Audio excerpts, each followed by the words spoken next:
Hi guys, this is Afrolektra and you're here at Culart blog. Stay in. So my brother had a studio and it was an awesome time because I just finished JSS at the time, and then I used to see a lot of artists come through and then like producers. So there was I could recall King of Accra, there was Magnum, and then there was Guru at a certain time, and then there was Kwarkese, and then there were all sorts of like guys coming through, and this was around the crunk time, right? So that's when I started to see a lot of these guys. So it really, it was cool, not in a like fame kind of way, but like to see people always who are like on TV, and then all of a sudden you see them like in your house. It's really cool. It was a nice experience. Yeah. So at what point did you decide that you were going to music? It wasn't until about level 300, level 400 university. Yeah, like when I said, okay, I have to do this professionally. Before that, I was making beats from like after the JSS period into SHS and then early university days. But it wasn't until I had found my sound, which was like merging Afrobeats, African pop music, African music in general, with electronic music. Yeah. So Why did you settle on EDM? Because in our space, EDM is not that big. So as a producer starting out, somebody might think, why don't you pursue the Afro-pop or the trending musical genres, but rather you going on to the EDM? What was the motivation? Afro beats was cool, but there was just something about electronic dance music. The way they mess around with frequencies, the way they mess around with sounds, they're able to create things out of nothing. They can create music out of air. That's so awesome. It's like computer music. You have everything at your disposal. It's like you have nothing, but you have everything because you're able to create any kind of sound you want, and it just looks so cool. And I had heard like, I won't say a lot, but I'd heard music from like, there's Foresight where they used to have like in their montage they used to have like Avicii's levels, but it wasn't until like level 100 when I met like my roommate. He was like an avid fan of Avicii and Calvin Harris, so that's when I had those first albums, and then I started falling in love with them. Yeah, so that's when I really started loving EDM. But not everybody really loved it. That's why I started doing the merge with the Afrobeats. So it started to work out better that way. Being one of the producers in the EDM space, Mm-hmm. how do you think Ghanaians are opening up to EDM Uh, personally, that's I try to sensitize people by making such mergers, like putting some flavor of Afrobeat, putting some flavor of hip hop into the EDM space. And I try to do a lot of remixes. I put out my remix collection. It was like a couple of songs which I added like EDM to. So I had this Kim Promise remix he endorsed. I had that Mr. Easy remix which he also endorsed. So I'm getting people to understand the sound little by little. So yeah. I heard of your name and your sound um, on, on Mr. Oscar's Disole. Yeah, that's right. Yeah. But since then, I've been following your work. But what strikes me is the fact that your range is wide. 1 minute you are doing EDM, you are producing song with EDM influence, and you are doing hip hop too. What does this say about your craft, and how do you approach producing songs for artists from different backgrounds? To do the craft, like I just always believe in not like being bottlenecked. So I always try to dabble in every single thing.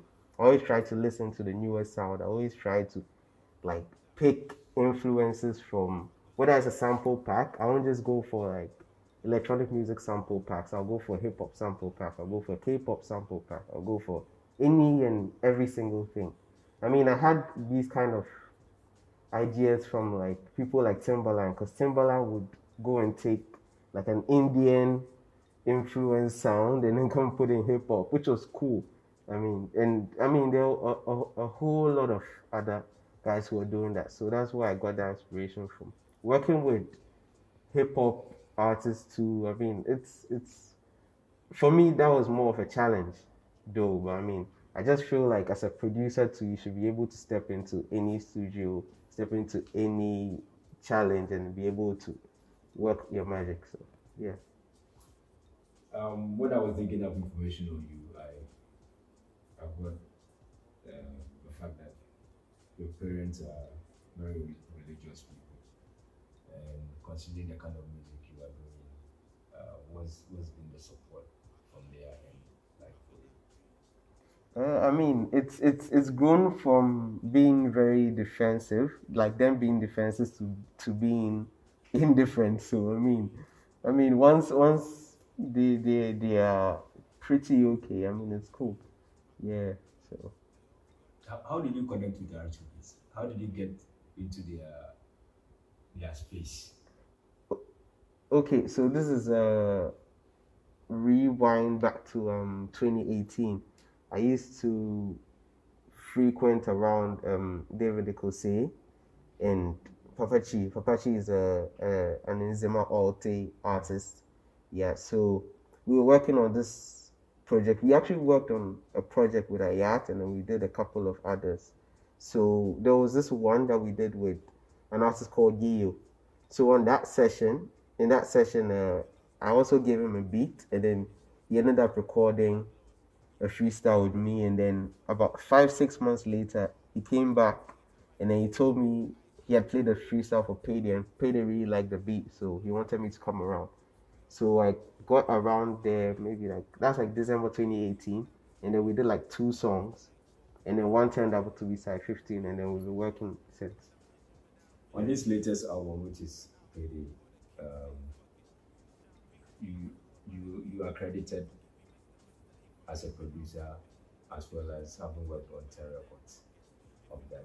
Now let's talk about the creative process, your creative process as well as that of the artist Payday. Omar Sterling. Sorry for the Yeah, yeah, Omar, yeah. Omar Sterling.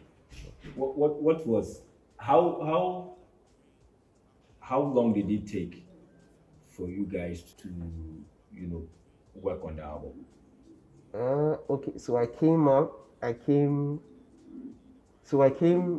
at about a time when it was almost done, actually. So they had started working on it from like 2016. That was like after Victory Through Harmony, because I knew there are certain songs that couldn't even make Victory Through Harmony. So a song like Dela Boy's Company couldn't make Victory Through Harmony, but it made this album. So I started working with him. That was from like 2019, and then that kept on going until the release. Yeah, I mean, to be honest, I didn't think it would be like 10 songs, but I mean, it was. I just kept on putting a lot of work unknowingly, and then it just happened like that. So With your production style, I read you work with Culart as well. What when you are approaching an artist or working with an artist, um, when you are trading ideas, what is your approach like in terms of um, trading ideas? Because I know sometimes you might make a suggestion that the artist will say no. So what are some of the trade-offs? What are some of the difficulties? uh, okay, so working with artists in general, it can be a pain, and it can be like it could turn out really fruitful. I mean, it depends on how you're able to facilitate the production process. I mean, for the album, I was pretty privileged to work with all the other features. I was able to like do all the recording for the other features. So I mean, it just involves you being able to complement the artist. Yeah. So there are times when artists are not pretty sure, especially when the beat is not like I'll use the word like it's not your ordinary type of beat. Yeah, so as to say. Yeah, maybe a song like Kokonsa, it didn't sound like what was in vogue at the time, but I mean Kwesiata is an artist, so he knows what he has in his mind. And I know what I have in my mind because I know what I played. So personally, yeah, I just feel like you just have to compliment the artist in every way. Yeah, basically. What has been your memorable studio session ever? Ever. Hmm. Memorable studio session. Ever. No, so far. Hmm. I think it will be the Sci 15 one. Yeah, working on Sci 15 because like I had never seen Mugi's record, and all of a sudden he told me to record him. And the funny thing was when I just played the beat 1, 2, 3, he told me to record him, and then he actually recorded the hook like just like that. He didn't take any pedal or anything to it. It was the first thing that came out was about. You understand? That was scary. So I laughed and I actually laughed. Yeah. So in the recording you could just hear me laughing. I mean, it was crazy. Yeah. Wow. I mean, Which project have you? Um, it can be a single, it can be an EP, whatever. Have you had the most difficulty creating? hmm. Single. I think that would be Yawa. Yeah. Yeah. Because because of the mixing. Yeah. Yeah. We had to go like back and forth on the mixing a lot of times. Yeah. Yeah, yeah. So. How long did it take? Ooh, the mixing really delayed the project. That's all I'll say. The mixing of the song delayed the project. Yeah, So, from what I gather, you are self trained, yeah, right? that's right. For a young producer like yourself, what would you say your ability to learn on your own has added to your craft? Uh, okay, I think being able to train yourself in any discipline enables you to think wide. Actually, it doesn't make you like go straightforward like into the theoretical way of doing things. It just really helps you in selecting things in very unorthodox ways, like doing things your practice in very unorthodox ways. So I mean, yeah. You've been involved with so many projects. Now let me put you on the board. What has been your five best Ooh, produced songs so far? five best. Wow. Okay, so I think ooh, that's a difficult one, but off the top, it would be a combination of things that will make them kind of the best. But I mean, I'll give it to definitely Yawa. Yawa was really nice. Working with Manifest on Makula Dreams was also really nice. Efia on Dangerous Love was crazy. Yeah, and then yeah, there's this song on the album, Treading on Thin Ice. That one was also very nice. And then lastly, There's this song I have with Apache, Calabash. That was also very, very nice. Like it was a masterpiece. Yeah. So I'll give that 5. So from what you say, it means they were in the studio. They came to the studio to record. Yeah, all Yeah. the songs. All the songs. Whose session did you enjoy the most? Of all the features, Yeah. What's the feature? it's difficult. It's between the manifest and the fear, but I think I'll give it to the manifest. Yeah. I'll give it to the manifest. No, I'll give it to the fear. No, yeah, like yo. No, I'll give it to the fear. Trust me, because yo, the fear one was hard. The fear was hard. What did she do that blew your mind? No, like to be able to have that vocal range for me for years, it's crazy, and to be able to keep up, so that's mad. It's mad. So for you personally, what do you have in the offering? What are you working on now, and are we expecting anything from the project anytime soon?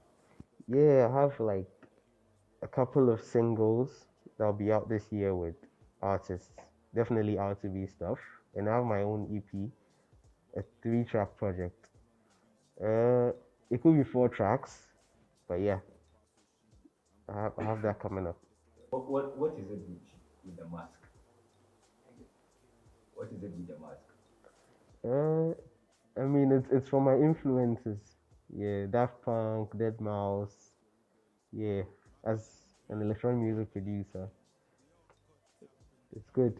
Yeah, so yeah, I just love anonymity. But don't you think it's going to affect you one way or the other?